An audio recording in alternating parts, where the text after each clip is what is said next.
था आपका एक बार फिर से अपने YouTube channel crazy study point पर। तो देखिए हम आज रेलवे में पूछा हुआ इम्पोर्टेंट क्वेश्चन यहाँ पर डिस्कस करेंगे, जो कि बार बार एग्जाम में पूछा जाता है और बहुत ही सिंपल क्वेश्चन होता है। तो चलिए स्टार्ट करते हैं।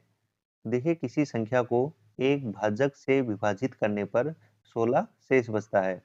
जब मूल संख्या के 2 गुने को उसी भाजक से विभाजित किया जाता है तो 3 शेष बचता है। तो उस भाजक का मान ज्ञात कीजिए। तो यहाँ पर देखिए हमने किसी संख्या को जब एक भाजक से विभाजित किया तो हमारे पास 16 शेष बच रहा था, और जब उस संख्या को 2 गुना करके उसी भाजक से विभाजित किया तो हमारे पास शेष बच रहा है 3।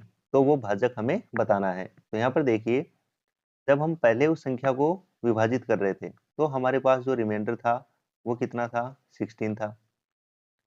अब हमने उस संख्या को डबल कर दिया तो जो रिमाइंडर है वो भी कितना होना चाहिए, डबल होना चाहिए, मतलब कितना होना चाहिए, 32।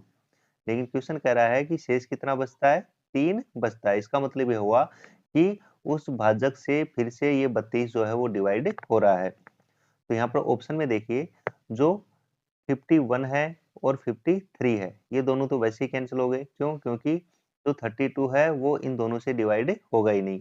अब यहाँ पर हमारे पास दो ऑप्शन बचे हैं, एक 23 और एक 29। तो यहाँ पर देखिए जब हम यदि 23 से डिवाइड करें तो 32 को 23 से डिवाइड करते हैं तो हमारे पास यहाँ पर रिमाइंडर बचेगा कितना, 9। रिमाइंडर कितना बचेगा, 9। लेकिन क्वेश्चन कह रहा है कि रिमाइंडर कितना होता है, 3 होता है। तो ये भी क्या हो गया, यहाँ पर कैंसल हो गया। अगला देखिए 29।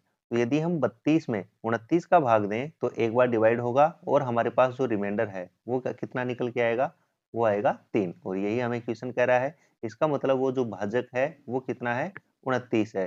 तो बी ऑप्शन इसका यहाँ पर करेक्ट आंसर हो जाएगा। तो ठीक है दोस्तों, यदि वीडियो आपको अच्छा लगा हो तो लाइक कर दीजिएगा, और यदि शेयर कर देते हैं तो और भी अच्छी बात है।